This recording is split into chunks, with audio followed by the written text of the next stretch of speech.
Olá, meus amigos, mais uma aula de microeconomia. Essa aula é fundamental. Ela é a base para nós entendermos muitos conceitos da microeconomia. Eu sempre falo, sem uma boa fundação você não constrói uma boa casa. E é aqui fundamental, porque aqui vai estar a base de muitas análises que iremos fazer para frente, tá? Então, vamos nessa, muita atenção para a gente entender bem esse conceito, tá? Então, curva de demanda. Primeiro vamos pensar o seguinte, tá? Quando nós estamos falando da curva de demanda, é importante sabermos que aqui geralmente estamos falando de preço e aqui nós estamos falando de quantidade, tá? O que é demanda? Demanda é o querer, é a intenção de querer algo. Veja, tem muita pegadinha de concurso que diz, é a compra de um determinado bem. Não, não é a compra de um determinado bem. A curva de demanda, ela vai nos referenciar intenção, é o desejo, tá? É desejo, é intenção, tá? Não tem a ver com uma efetivação de compra, tá? Não é algo no mundo concreto, tá? Então, não quer dizer que houve uma concretização de uma transação comercial. É uma intenção, tá? Dito isso, vamos mostrar um pouquinho. Professor, mas e os bens de Giffen? Calma, quando chegar o momento a gente fala.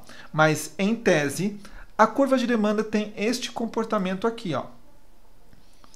Ela é decrescente. Por que ela é decrescente? Por óbvio. Vamos pensar bem simplesinho, tá?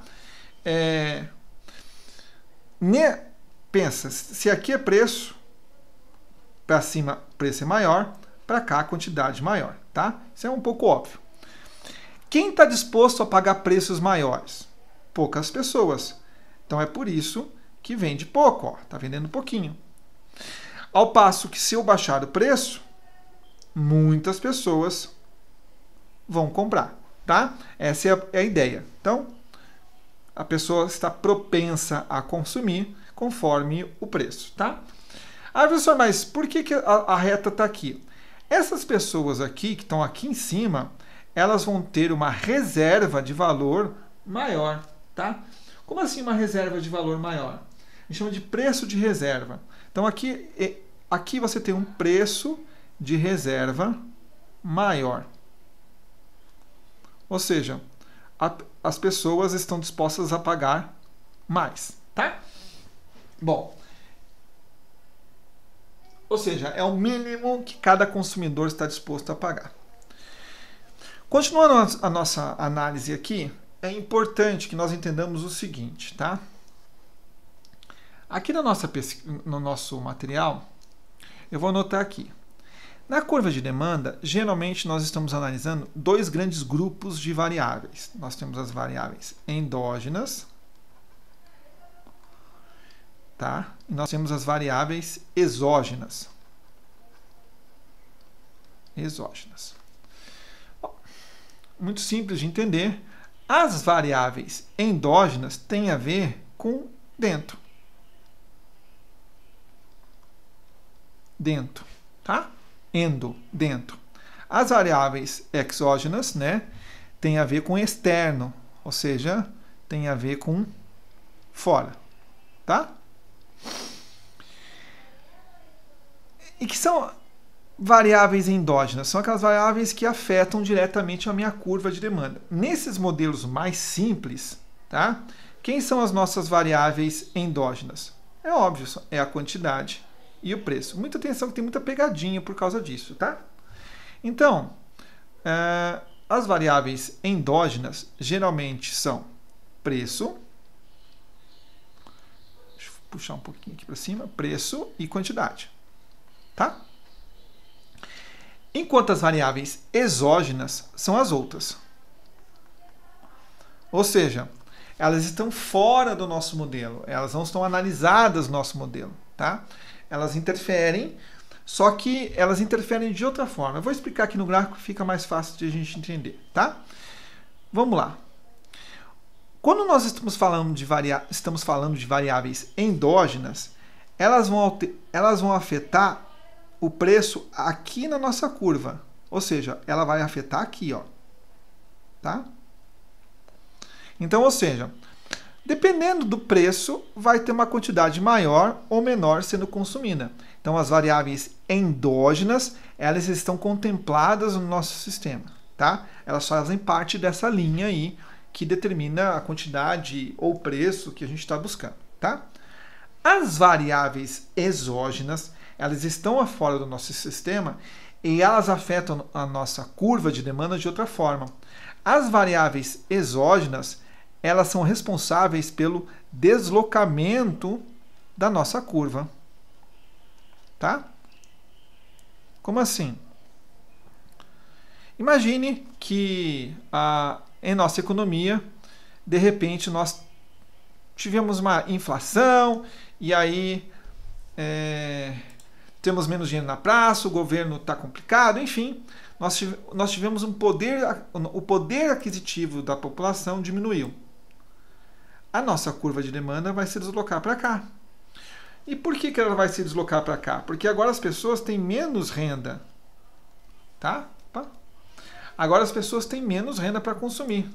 Então, é natural que essa curva ela se desloque para cá. Tá? Ela vai, ou seja, menos renda também vai provocar menor quantidade. Tá? Bom, e se acontecer o contrário? Vamos dizer que nós estamos com uma economia pujante e, de repente, nossa economia bomba, ou o governo faz uma política expansionista, diminui tributos, enfim. O que vai acontecer com a nossa curva? A mesma coisa. A nossa curva agora ela vai se deslocar, tá? Para a direita, né? Mas ela vai se deslocar para cá. Por quê? Agora tem mais dinheiro na economia, maiores quantidades vão ser demandadas, tá? E aí elas podem variar de outras formas também, mas elas podem ter um comportamento talvez assim também. Deixa eu pegar aqui. Assim, tá? Mas isso daí deixamos para um outro momento, tá? O importante é que você entenda que as variáveis endógenas vão movimentar a minha curva ao longo da curva, enquanto as variáveis exógenas, externas, elas vão provocar o deslocamento da curva, tá? Porque ela afeta o sistema todo. Dito isso, vamos a um exercício. ANAC analista. Ops, desculpa, eu não coloquei o ano, né? Enfim. Com relação à demanda do consumidor, julgue o item a seguir. Vamos lá. A demanda por um item, demanda. Deixa eu colocar aqui nossa canetinha. A demanda por um item, estamos falando de demanda, então, é influenciada por uma série de variáveis, com certeza. Tá? Agora, a gente já tem que começar a ficar atento. Endógena ou exógena? Ou exógena? Vamos lá. Como renda e preferência. Sim, já falamos lá no nosso princípio das preferências do consumidor. O consumidor está ali por preferências, expectativas, enfim. Por exemplo, portanto, considerando-se constante o preço do bem, ou seja, meu preço do bem está constante. As mudanças nessas variáveis implicam no deslocamento da curva. Opa! O que ele disse para mim? O preço do bem está constante. Então, a nossa variável preço, que é endógena, tá constante. Quem está se movimentando aqui? Expectativas e tudo mais. Então, quem está se movimentando aqui? Renda, preferências. Quem está se movimentando aqui são as variáveis exógenas. Continuando. Para a direita ou para a esquerda, segundo o tipo do efeito observado. Perfeita questão. Ele está nos dizendo o seguinte, eu tenho uma curva, as minhas variáveis exógenas, elas podem provocar um deslocamento da curva para a esquerda ou para a direita. É isso mesmo. Questão corretíssima, tá? E ficamos por aqui até a nossa próxima aula. Que correta feio, né? Escrever bonitinho, correta. Tá? Até a próxima.